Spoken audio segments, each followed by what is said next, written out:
오늘 우리가 읽은 성경 본문 말씀을 한마디로 조리면 이렇게 말할 수 있습니다.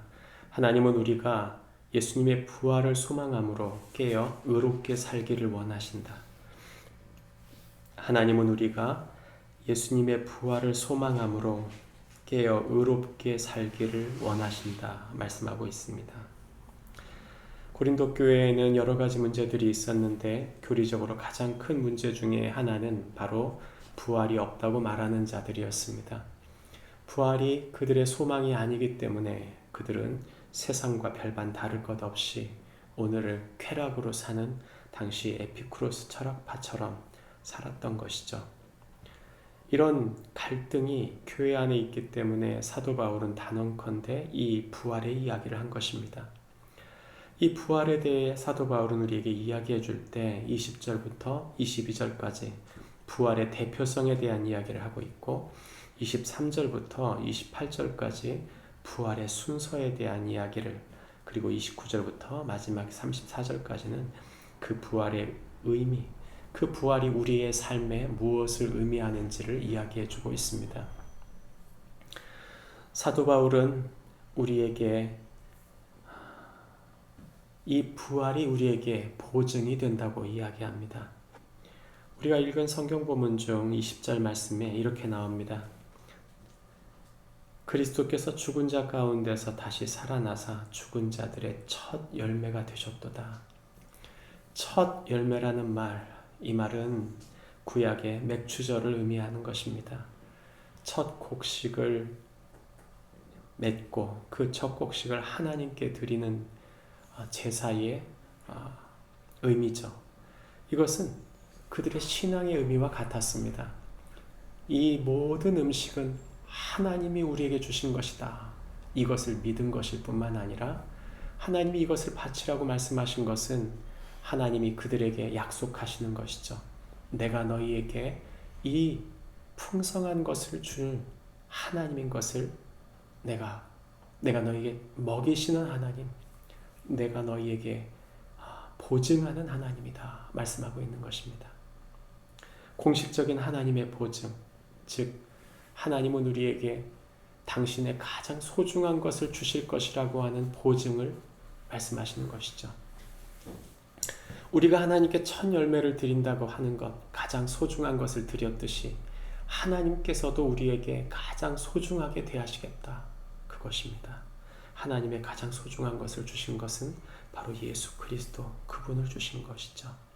그래서 하나님께서는 그 다음 이 보증으로 이야기하실 때 이 세상의 시작이었던 아담, 그는 죄를 지어 사람들을 죽게 만들었지만 하나님은 당신의 가장 소중한 그 첫 열매인 당신의 아들 예수님을 우리에게 주심으로 새 생명의 시작을 이루시겠다 약속하는 것이 바로 22절의 말씀입니다.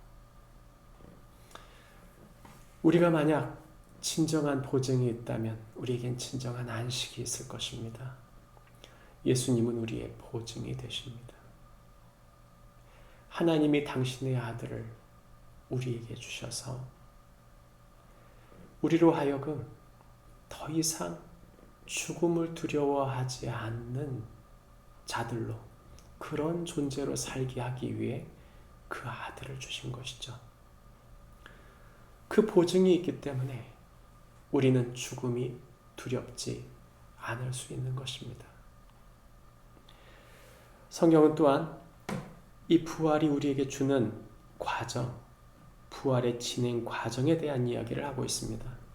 왜 굳이 이 이야기를 하는가? 앞으로 올 미래의 이야기를 왜 우리에게 구체적으로 하고 있는 것인가? 그것은 우리가 앞으로 다가올 그 미래가 우리에게 어떻게 펼쳐질지를 설명해 주므로 그 미래를 이루시는 그분이 하나님이심을 이야기해 주려고 하는 것입니다. 우리가 읽은 성경 본문에 나오는 이야기를 살펴보면 그 차례대로 첫 열매 되신 예수님께서 부활을 이루십니다. 그리고 그분이 강림하실 때 그에게 속한 자들이 두 번째 부활하게 될 것이라고 말합니다. 그리고 그 후에 마지막이라고 말하면서 예수 그리스도의 발 아래에 있는 존재들에 대한 이야기를 하고 있습니다. 그리고 맨 마지막 26절에 보면 맨 나중에는 멸망을 받을 원수는 사망이다 이렇게 말합니다. 다시 말하면 더 이상 죽는 것이 존재하지 않게 되는 날이 온다는 것이죠. 이것은 순서가 있다고 말했습니다. 이 순서를 두고 이야기하는 이유는 무엇인가? 우리에게 예수 그리스도가 우리의 첫 열매 되심으로 우리의 보증이 되었다면 우리의 믿음의 선조들이 그리고 우리가 죽고 난 다음 그리고 세상이 심판받게 될 것이고 그 심판 이후의 맨 마지막 끝은 바로 사망이 끝나게 된다고 하는 것이죠. 죽음이 끝났다는 말은 영원히 시작된다는 말입니다. 영원히 시작된다는 말은 그저 예수 믿는 사람들만 영원히 산다 그런 뜻이 아닙니다. 요한복음 5장 28절과 29절에 보면 선을 행한 자는 생명의 부활로 악을 행한 자는 심판의 부활로 난다. 예수님은 분명히 우리에게 말씀하십니다. 영원한 영벌이 있고 영원한 생명이 있다. 영생이 있다. 끝없이 고통받는 영벌이 영생이 나누어져 있게 된다고 말하는 것이죠. 그리하므로 이 만물 가운데 하나님은 그 하나님의 임재로 만유의 주로서 만유 안에 계시게 될 것이라고 28절 말씀 후반부에 우리에게 말합니다. 부활을 이야기할 때 많은 성도들이 예수님 믿고 천국 간다. 여기서 끝나는 경우가 굉장히 많습니다. 우리가 사도신경에서도 분명히 고백하듯이 우리는 우리 몸의 부활을 믿습니다. 이 몸의 부활을 믿는다는 말은 이 땅으로 다시 돌아온다는 얘기입니다. 그리고 하나님은 하나님의 나라, 영원한 당신의 천국을 이 땅을 리크리에이션, 재창조하시겠다고 말하는 것이죠. 인간은 복구하지 못합니다. 인간은 이것을 재창조할 수 없습니다. 그러나 하나님은 그 모든 것을 다시 만들겠다고 하시는 것입니다. 특별히 이 부활에 대한 확증을 이야기하는 동안 그렇다면 우리의 삶은 어떤 의미와 어떻게 살아야 되는지에 대한 이야기를 29절부터 하고 있는데 사도 바울은 특별히 29절 본문에 대한 이야기를 할 때 부활이 있기 때문에 세례를 받고 위험을 무릅쓰고 맹수와 싸우는 우리의 삶의 치열한 삶을 살 수 있다고 말합니다. 난해한 본문인 29절 말씀에 보면 죽은 자들을 위하여 세례를 받는 자들이 무엇을 하겠느냐라는 본문이 나오는데 킹 제임스 성경을 보면 앞서 순교한 성도들의 뒤를 이어 새로운 신자들이 세례를 받게 되는 현상을 말하는 것입니다. 역사적으로 살펴보면 많은 이들이 예수님을 믿게 되는 경우가 극한 경우가 한 과정이 있는데 그게 무엇인가 하면 자신 앞에 죽음이 다가올 때 죽음을 두려워하지 않고 기꺼이 순교하는 이들을 목도하는 사람들이 있다는 것입니다. 그 사람들은 죽음을 거리낌 없이 받아들이는 믿는 믿음의 사람들을 볼 때 큰 충격을 받습니다. 그리고 과연 왜 그들은 기꺼이 죽었는지를 끊임없이 고민하게 되어 있는 것이죠. 그리고 이내 복음을 듣게 될 때 그 해답을 얻게 됩니다. 그 사람이 바로 바울입니다. 사도 바울은 스데반이 순교당할 때 자신이 그 옷들을 받음으로 그 증인이 된 사람입니다. 마땅히 죽어 마땅하다. 이 사람은 이 죽음이 마땅하다고 증인이 된 사람이 바로 사도 바울인데 스데반은 그 죽음을 두려워하거나 그 죽음 앞에 부끄러워하거나 그 죽음 앞에 당당함으로 마다하지 않고 하나님의 복음을 선명하게 전했습니다. 사도 바울은 바로 그 죽은 자를 위하여 아나니아에게 세례를 받은 사람입니다. 지금도 수많은 사람들이 믿음으로 돌아오게 되는데 아주 극적으로 돌아오는 경우, 특별히 순교를 그대로 받아들이는 사람, 그 사람을 본 사람들의 경우 주님 앞에 돌아오게 된다는 것이죠. 최근에 들었던 이야기 중에 하나는 예전에 IS가 이슬람 단체죠. 이 사람들이 이집트에 있는 콥틱 기독교인들을 처형한 적이 있습니다. 아마 그 장면이 기억나실 텐데 아프가니스탄 사태 때도 그랬고 이후에 IS가 이 주황색 옷을 입은 이 사람들을 사막에 세워놓고 무릎 꿇혀놓고 이들을 처형한 것입니다. 최근에 들려드는 소식은 그 이후에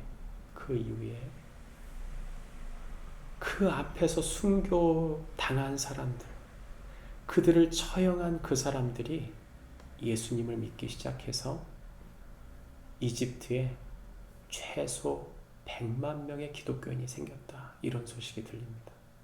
공식적인 얘기입니다. 근데 그것이 어디서부터 시작됐는가? 우리가 그 화면에서 보았던 사막에서 주황색 옷을 입고 죽었던 그 기독교인들, 그들의 순교를 목도했던, 그들을 처형했던 무슬림들이 바로 예수님을 믿게 됐다는 것입니다. 얼마나 놀라운 일인지요. 한 알의 밀알이